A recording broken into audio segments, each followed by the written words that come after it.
Most people believe avoidant men are masters of emotional control, that they never slip, never falter, never feel anything they can't manage.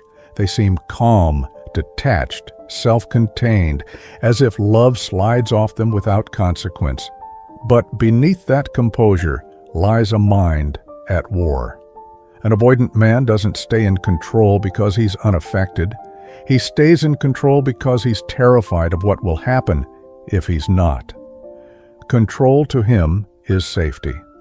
And when love threatens that safety, when someone gets too close, too real, too known, he begins to unravel in ways even he doesn't understand. So in this video, we'll explore 6 times an avoidant man knows he's losing control.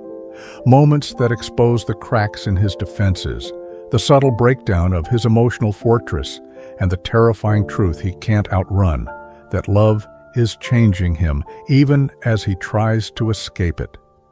When you occupy his silence. An avoidant man treasures silence. It's where he hides. It's the sanctuary where he can breathe without expectation, where no one is watching, wanting, or needing. But there comes a moment after he's pulled away, after he's chosen distance, when the silence stops feeling peaceful and starts feeling haunted. He'll sit in his car, his apartment, his mind, and you'll be there, not in body, but in thought, in the scent of your shampoo on his jacket, in the half-finished sentence you left hanging, in the echo of your laughter that refuses to fade. That's when he knows he's losing control. Silence, once his refuge, becomes the place where he feels you most intensely. To him, missing someone feels like weakness.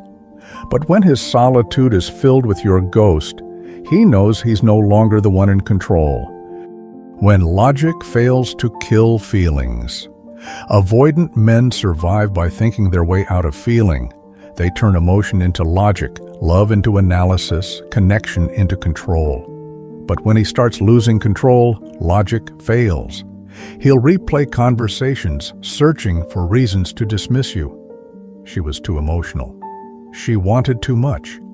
It wouldn't have worked. But none of it sticks. The truth, buried deep, is that you didn't ask for too much. You just asked him to be present. The Jungian shadow begins to stir. The part of him he's rejected, his tenderness, longing, need for closeness, rises from the unconscious.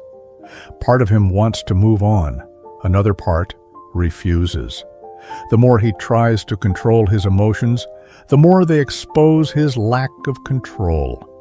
It's a quiet war, and every sleepless night proves he's losing. When he feels jealous but can't admit why. An avoidant man doesn't like to feel he belongs to anyone. Dependency feels like death to his ego, but when he sees you with someone else, hears your name in another man's mouth, something primitive awakens. It's not possessiveness, it's panic. Deep down, he knows he pushed you away. And yet the thought of you belonging to someone else cuts deeper than he imagined. Jealousy exposes the truth he tries to bury. Despite his detachment, he cares. He can't admit it, so he suppresses it, tells himself he's fine, mocks your new relationship. That flicker of envy, that tightening in his chest.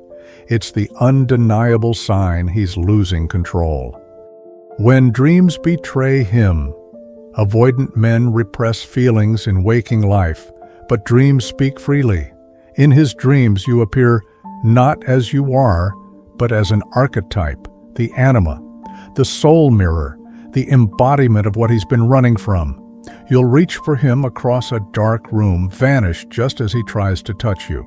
He wakes unsettled, heart racing, haunted by emotions that make no logical sense. His psyche turns against him. Repression collapses under the weight of truth. He's not indifferent. He's possessed by his own denied feelings. He'll pretend he doesn't remember the dream, but deep down, he knows it means something he's not ready to face. When attempts to replace you keep failing. Avoidant men try to numb feelings with distraction, new faces, new conversations that go nowhere.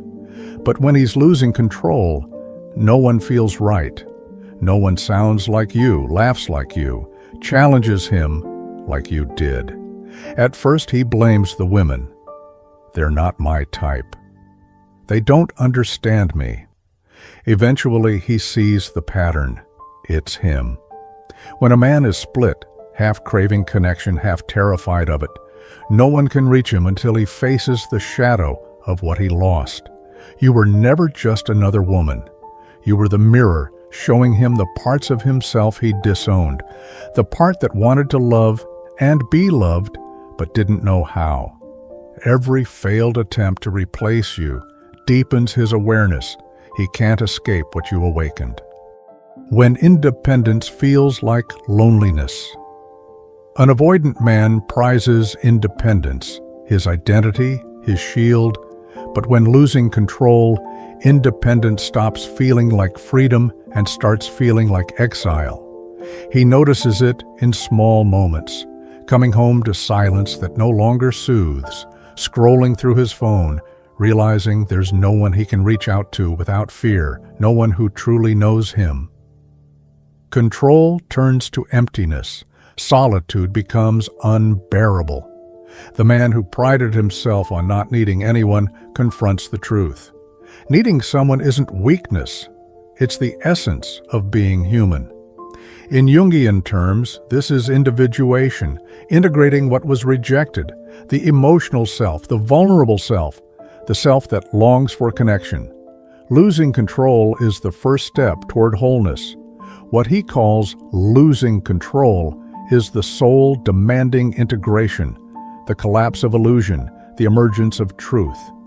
So, when an avoidant man knows he's losing control, when you invade his silence, when logic fails, jealousy burns, dreams haunt, replacements fail, independence turns to loneliness, he's not just unraveling emotionally, he's confronting the deepest conflict of his psyche. Love exposes the fault line between who he thinks he is and who he truly is. It's not that he doesn't care, it's that caring threatens the fragile architecture of his self-image. Paradoxically, it's through this loss of control that he glimpses something he's never known: authentic connection, unfiltered emotion, the terrifying freedom of being seen. Most people think an avoidant man fears love. What he truly fears is what love reveals about him. Because love doesn't destroy control, it transforms it. It replaces power with presence, defense with depth. And one day, perhaps years later, he'll look back and realize that losing control wasn't the end. It was the beginning.